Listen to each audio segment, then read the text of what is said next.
Bonjour à tous, c'est Eviking. Aujourd'hui, on se retrouve pour une nouvelle vidéo. Alors, un peu spéciale. C'était pas prévu. J'ai été au vide-grenier du Geek à Nancy. Là, je sais plus combien d'édition. Je vous montre l'affiche ici.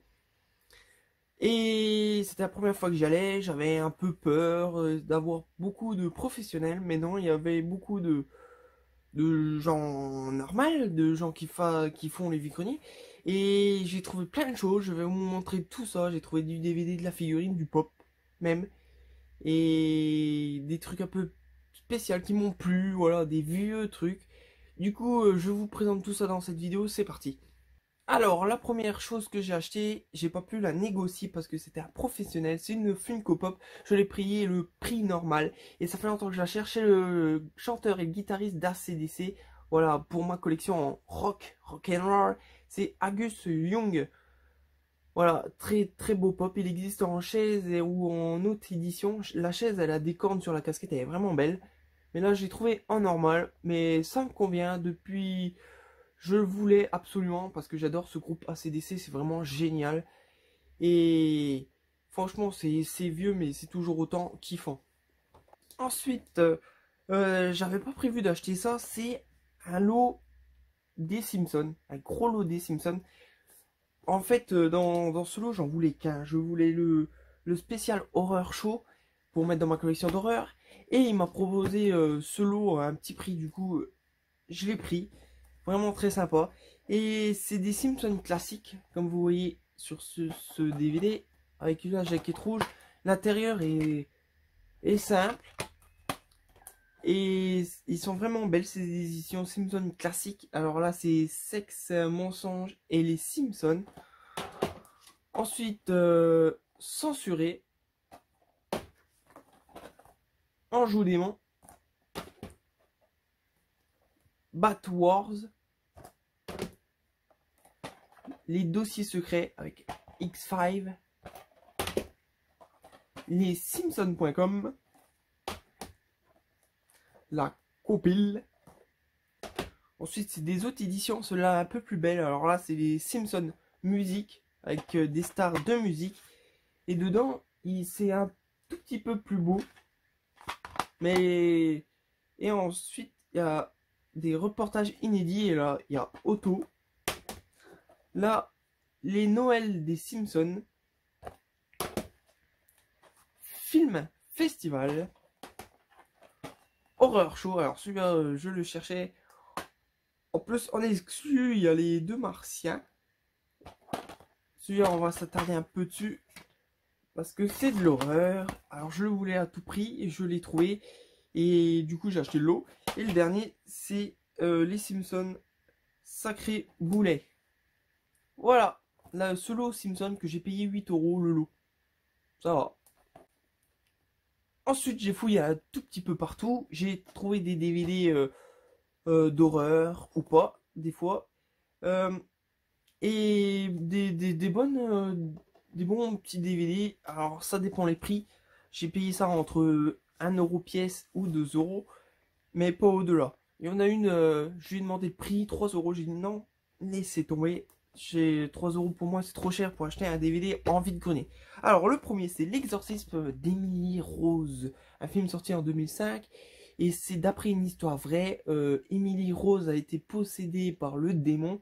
Après, a essayé de l'exorciser, mais ça s'est mal passé, elle est morte. Du coup, le prêtre, il est au tribunal et il explique l'histoire. Qu'est-ce qui s'est passé? Voilà, L'exorcisme d'Emily Rose. Je ne l'ai jamais vu, j'ai très hâte de le voir. Il a l'air vraiment très bien. Ensuite, une sélection Mad Movies. Ptérodactyle, un film sur, bien sûr, les ptérodactyles, ce dinosaure qui vole. Film sorti en 2005. Et l'histoire, c'est des ptérodactyles qui sortent d'un volcan et qui vont attaquer les gens. Alors, c'est beaucoup des effets numériques. J'espère que ça ne devient pas une catastrophe. Mais ça a l'air pas mal quand même. J'ai très hâte de voir ce DVD. Ça va être une petite surprise. Le DVD est très beau. Voilà, et celui-là, je l'ai payé 1 €. Et Emily Rose d'avant, j'avais payé 1 € aussi. Ensuite, Morse. Alors, ce film est vraiment génial. J'avais le remake. Mais là, c'est l'original qui est sorti en 2008. Il est vraiment génial. C'est un petit enfant qui tombe amoureux de sa petite voisine. Mais sa petite voisine sort que la nuit et dans la neige en t-shirt. Alors il se pose des questions et il va découvrir que cette voisine est très spéciale. Voilà, Morse. Film est génial, si vous l'avez jamais vu, je vous le conseille, il est meilleur que le remake. Et celui-là, je l'ai payé 2 euros. Ensuite, Lesbienne Vampire Killer. Avec le présentateur américain, là, je sais plus comment il s'appelle, mais il fait des top shows. Lui, là. Et c'est un film sorti en 2009. Et l'histoire, c'est qu'ils vont tomber sur des vampires lesbiennes qui sont assoiffés de sang. Du coup, ils vont essayer de les détruire. Voilà, vampire lesbienne. Celui-là, je l'ai payé 1 euro. Ensuite, surtout pour un film, mais c'est chiant parce qu'il est en édition double. Je voulais en simple, mais du coup, si je le retrouve en simple, celui-là, il va dégager. C'est un film de Wes Craven, L'Emprise des Ténèbres. Mais c'est une édition double, l'autre, c'est Trémors. Voilà, Trémors, je l'avais. Mais je voulais absolument voir ce film-là. Le film de Wes Craven, L'Emprise des Ténèbres. Voilà, c'est dommage que c'est une double édition. Mais si je le retrouve en simple, comme je vous l'ai dit, celui-là, je le vendrai. Voilà, et celui-là, j'ai payé 1 euro. Ensuite, film de John Carpenter. Super film avec Kurt Russell, alias Snake est de retour. Vous devinez sûrement qu'est-ce que c'est. Los Angeles 2013. Un super film que j'ai vu il n'y a pas longtemps sur Canal+. Il est génial. C'est la suite de Los Angeles 97.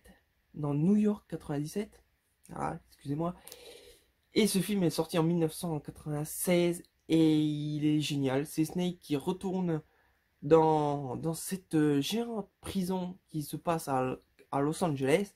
Et il va essayer de détruire un espèce de dictateur qui a dans cette prison, qui a en plus le bouton, un bouton avec des bombes, il me semble, je sais plus trop. Mais il est vraiment génial. Mais il est un tout petit peu, un tout petit peu dingue, je trouve. Il a exagéré, John Carpenter. Il est moins sérieux que le premier, parce qu'à un moment il surfe sur des vagues. Il a plus de gadgets, il est plus fait en numérique et ça se voit un peu, ça a un peu mal vieilli. C'est un tout petit peu dommage, mais franchement, Kurt Russell dans ce rôle, il est génial et ce film est vraiment top. Ensuite, je suis tombé amoureux d'un stand.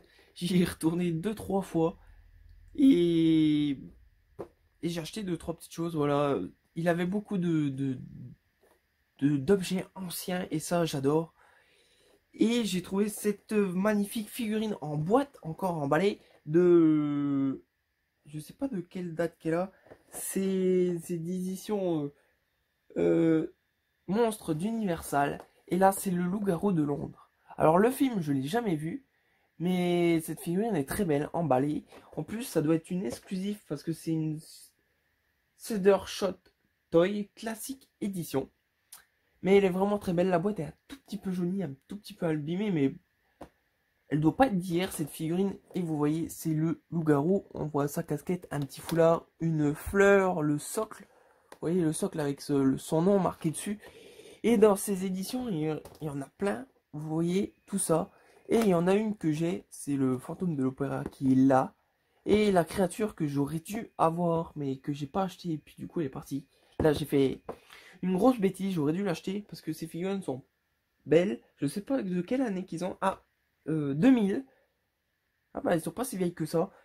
Mais la boîte pour moi est propre, en bon état. Et du coup je vais la laisser en boîte. Elle est très belle. Et je l'ai payé 20 euros. Alors toujours au même vendeur, du coup il m'a fait un prix. J'ai acheté des choses qui me tiennent à cœur. Quand j'étais petit j'en avais. Je trouvais ça dégueulasse mais c'était plus fort que moi. J'adorais ces cartes. Mais je les ai vendus. Alors, j'aurais jamais dû. Mais j'en ai racheté là. C'est des cartes de 1987. Alors, ça date déjà. C'est des cartes autocollants qu'on avait il me semble, dans les chewing-gums. Voilà.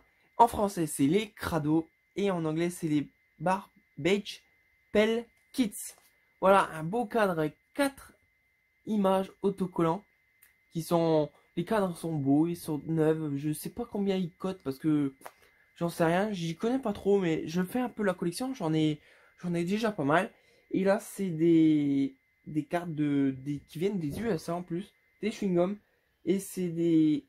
Ils sont sortis en 1987, je vois qu'il y en a à la date. Alors là, on a un petit enfant qui se colle les mains dans le machin, un sac, l'autre qui vomit, et l'autre qui se prend pour des habits. Vous voyez, c'est un peu barge, il y en a qui sont dégueulasses. Et dans l'autre, c'est mon préféré, il y a Donald Duck, un gamin qui a la tronche explosée, la faucheuse, très belle, et Donald Duck. Voilà, ah non, j'ai oublié le boxeur qui est en vrac, là. Pareil, c'est des éditions de 1986, ceux-là. Et j'ai bien aimé le cadre. Alors l'autre précédent, j'ai acheté 3 euros avec la figurine. Et après, je suis retourné pour acheter celui-là que j'ai acheté 5 euros. Et franchement, j'aime bien ces petits cadres. J'aime bien ces crados. C'était... Je vais m'y mettre. Je vais en acheter plusieurs. J'aime bien. Franchement, ça a de la gueule en plus en cadre. Bon, cette vidéo est finie. J'espère que ça vous a plu. Mon achat vide-grenier de Nancy. Si ça vous intéresse, je vous remets l'affiche pour l'année prochaine. Si ça vous intéresse, allez-y. C'est pas mal, il y a une centaine d'exposants. Beaucoup de jeux vidéo, beaucoup de jeux de plateau, de jeux de société. Mais c'est pas mal, moi ça m'a surpris. C'est la première fois que j'allais. J'étais avec un copain que lui, ça fait 4 ans qu'il y va. Du coup, il connaissait le machin par cœur. Et il m'a emmené. Il est très sympa lui, merci. Je le remercie. Et l'année prochaine, franchement, j'y retournerai sans hésiter. Et j'espère que je verrai des abonnés. Ça serait génial de découvrir des abonnés à ce petit salon vide-grenier du geek. Ça serait génial. Alors, je compte sur vous. Si vous passez dans le coin, allez-y. Voilà, cette vidéo est terminée. J'espère que vous serez présents aux prochaines vidéos. Vous savez quoi faire. Je vous laisse passer une bonne journée en enfer.